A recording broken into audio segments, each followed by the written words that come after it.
occurrence as recorded in 1 Samuel 5, 1 through 5, read as follows. When the Philistines captured the ark of God, they brought it from Ebenezer to Ashdod. Then the Philistines took the ark of God and brought it into the house of Dagon and placed it beside Dagon. When the people of Ashdod rose early the next day, there was Dagon, fallen on his face to the ground before the ark of the Lord. So they took Dagon and put him back in his place. But when they rose early on the next morning, Dagon had fallen on his face to the ground before the ark of the Lord. And the head of Dagon and both his hands were lying cut off upon the threshold. Only the trunk of Dagon was left to him. This is why the priests of Dagon and all who enter the house of Dagon do not step on the threshold of Dagon in Ashdod to this day. Pray with me for a few minutes on a sermonic discussion entitled False Foundations. False foundations. Imagine your house for just a moment, where time has piled up forgotten boxes, some broken furniture, and a score of neglected things. Maybe your garage, your attic, or storage room. Each item has a story, but they no longer serve a purpose. Still, the mess is there. So you tiptoe around it and learn the choreography of avoidance. But now imagine that clutter is your life's history. Oh, Lord. You learn to tolerate the sins that don't so easily beset us. You find yourself stepping over pride, ducking under shame, and sidestepping regret. But then the master walks in. His presence demands preparation. Suddenly, that which was tolerable becomes intolerable. You realize it is not just clutter, but it's a stumbling hazard. It is spiritual debris that trips your progress, dims your praise, and blocks the light. Cleaning house is not about minimalism. It's about making room. See, when you clear the floors of false beliefs, ego-driven goals, and compromised convictions, you are not just creating order, you are welcoming holiness. Because in a cluttered house, it is easy to trip and fall. But in a clean house, you rise unencumbered. Samuel, a prophet of Israel, served during a time when the Philistines were Israel's dominant adversary, both militarily and spiritually. These sea people, likely of Aegean origin, Cyprus or Crete, had settled along the coastal plains of Canaan. Their 5 fortified cities, Gaza, Ashkelon, Ashdod, Ekron, and Gath, formed a pentapolis whose collective weight pressed heavily against the covenant people, threatening not just their borders, but their beliefs. In 1 Samuel chapter 4, the Israelites made a desperate decision. They brought the Ark of the Covenant into battle against the Philistines, convinced its presence would guarantee their victory. But it did not. They failed. The Ark was captured. It was a devastating moment, spiritually and nationally, like watching the lamp go out in the tabernacle. Israel had mistaken proximity to holiness for power. treated the ark like a trophy, not a testament, dragging it into warfare without taking spiritual inventory. It's as if they marched into battle with a cluttered house, bringing the presence of God into a space still littered with unconfessed sin, prideful ambition, and reliance on rituals over relationship. Imagine a house filled with spiritual debris. Boxes of fear stacked in the corner. The furniture of self-reliance wedged into places where humility should sit. Paths blocked by assumptions about how God should move. And then, into that mess, they invited the ark. Oh, but you know, God's presence does not tiptoe through clutter. It confronts it. Israel's defeat was not just military, it was a spiritual misalignment. They had not cleared the room. They had not swept the floor of compromise or dusted off disobedience. They invited God into chaos and called it strategy. But God never plays second to disorder. His presence demands preparation, and where clutter remains, collapse follows. Before Israel ever lost the battle to the Philistines, they had already surrendered something far deeper: discernment. See, they invited the ark into war like a charm, hoping to summon victory without surrendering pride. It was the spiritual equivalent of shoving holiness into a cluttered house, hoping it would work miracles without clearing space for it to move in. But the presence of God does not adapt to our mess. It interrupts it. And when the ark entered the temple of Dagon, the confrontation was immediate. No debate, no delay, just collapse. The idol fell face down, hands severed, head crushed like a sculpture caught in a divine storm. It was a message to the Philistines and a mirror for us. Because we all build altars, some of wood, some of ego. Some are shaped like fear, others carved from control. And the truth is, we have learned to live with clutter. We decorate around dysfunction. We tiptoe over pride. But when God truly enters the house, not as an accessory, but as the architect, false foundations must fall. So let's look at Israel's false foundation. First, they had misplaced motives. Israel brought the ark into battle not out of devotion, but out of desperation. They were seeking victory without reverence. They wanted results, not a relationship. The Israelites thought they had devised the formula for success, but what they had forgotten was that when faith becomes nothing more than formula, God steps back. And step back he did. At that point, the Israelites were on their own. God stepped back and let them have their way, not out of apathy, but as a holy protest to their misplaced trust. It was a terrible teaching moment for them.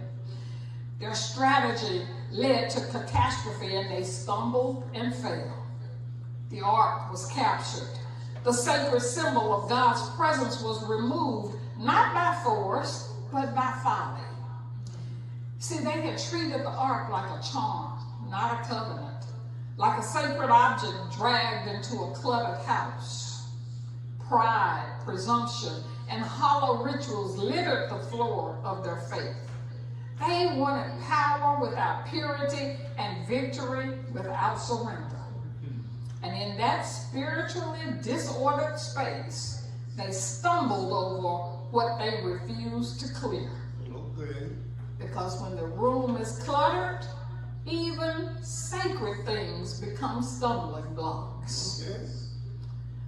What they lost on the battlefield began with what they neglected in their heart.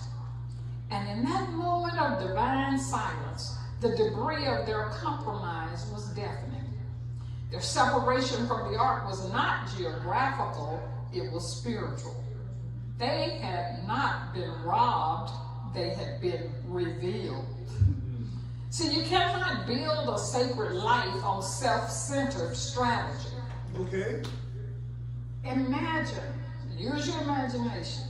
You're trying to build a cathedral with no architect, no measurements, no understanding of sacred space. Just your own whims and preferences guiding every brick. You lay foundation stones made of ego, frame your walls with ambition, and set windows of convenience where truth should shine through. But you have drawn blueprints with blind hands. The structure may rise for a season, even attract admiration. But over time, you will notice cracks in the pillars of pride, beams bowing beneath the weight of unmet expectations. The sanctuary you thought would bring peace becomes a monument to personal agenda, unstable and unsound. Because a sacred life is not built on self-centered strategy. It is aligned to a divine design. Amen. See, God does not co-sign blueprints where he was not consulted. And your my way or the highway approach is not visionary, it's volatile. In the sacred architectural structure of your life, surrender must be the cornerstone. We have to surrender to God. Without it, everything else is scaffolding, pretending to be structure. And eventually, the building falls. Not because the dream was wrong, but because the design was never truly holy. And then second, there's man-made monuments. The Philistines admired Dagon's temple the way some admire a mansion built without any plumbing in it. Grand in appearance, but dysfunctional at its core. They took pride in the polished stone, the imposing walls, the central figure perched with authority. But what they revered was a statue seated on silence, a false god incapable of speech, movement, or defense. Their theology was cluttered. They assumed that proximity to power meant possession of it, that placing the ark near Dagon would transfer divine strength like osmosis. But God does not cohabitate with idols. His power does not seek, it shatters. And like a house overcrowded with relics from past egos, outdated doctrines, and spiritual shortcuts, the Philistine temple was impressive, but yet impure. Dagon looked firm, but he was foam beneath the facade. When the true glory entered, the hollow monument collapsed, first into humility, then into humiliation. The threshold did not just mark his fall, it marked the moment God cleared the clutter out of the way. False foundations are just dust waiting for wind. They may look permanent, but they are brittle beneath divine pressure. And every idol, whether carved into stone or carried in the heart, will trip you up until truth clears the way. Because God's presence does not bend. Church, it breaks. And what breaks give birth to transformation. Then lastly, there was a moment of mercy. The Philistines were panicked. They had invited power into a room that wasn't ready for it. The presence of God was not content to share shelf space with idols. At first, they tried ignoring it. They said, well, just leave the ark alone, and maybe the chaos will settle. But don't you know, holiness does not wait politely in the corner. Oh, come on now. Ashdod became a cautionary tale, like a house so full of prideful relics it collapses under its own pretense. So they packed up the ark and carted it off to Gath, hoping a change of scenery would solve a spiritual problem. But clutter travels with you. If you pack it up and take it with you, it's still there. And in Gath, the floor buckled again. Another city reduced to fragments.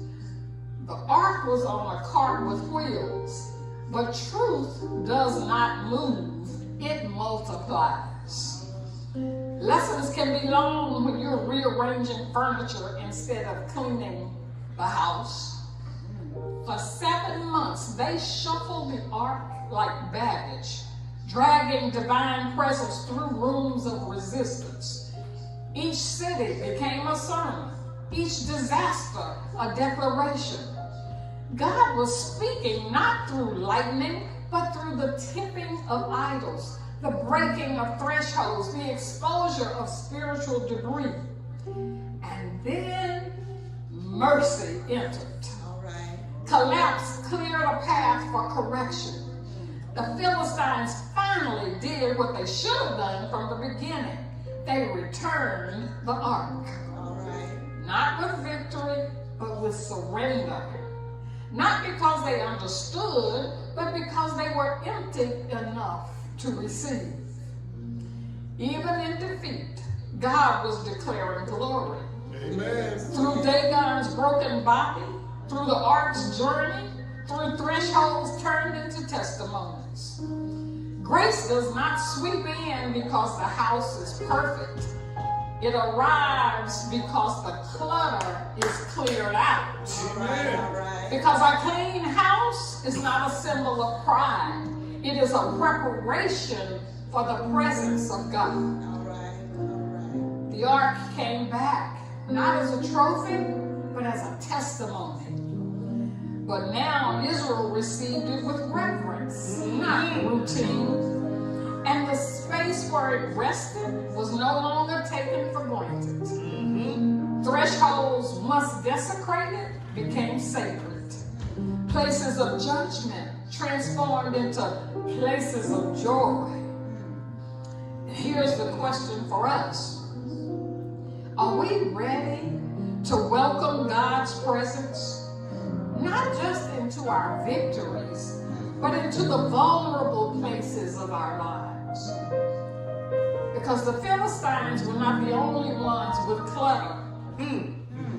We too build shrines to our way of doing things. We arrange our spiritual lives like living rooms that we never sit in. Neat enough for company, but messy behind the cabinets. We polish the surface, but leave pride in the closet. We sweep around compromise, hoping God will not notice the corners. But holiness never settles. It sanctifies.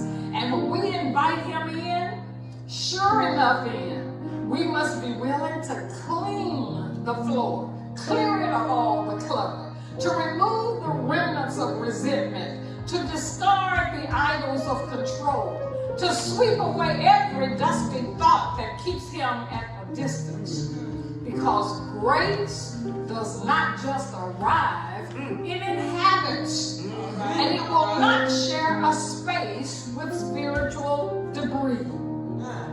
So if you want to clean your house, not to impress, but to prepare, you do not have to be perfect, but you do have to be ready. Ready to let the false foundation foundations fall and let Christ in. See, when foundations fall, fresh faith can rise. Amen. And when the clutter is cleared, glory has room to dwell in. And when we invite him in, as the old folks say, show enough in, we must be willing to clean the floor, clear it of its clutter. We must be willing to remove the remnants of resentment, to discard idols of control, to sweep away every dusty thought that keeps him at a distance. When the clutter is cleared, glory has room to dwell. Amen. When false foundations fall, fresh faith can rise. All right. It's time to do a little house cleaning, church. Clear your clutter of compromise. Dust off your devotion. Sweep your threshold of trust. Wash your windows of worship. Empty your attic of assumptions. Dispose of your defeated idols. Get rid of your false foundations and prepare your room for the renewal and the entry of Christ. False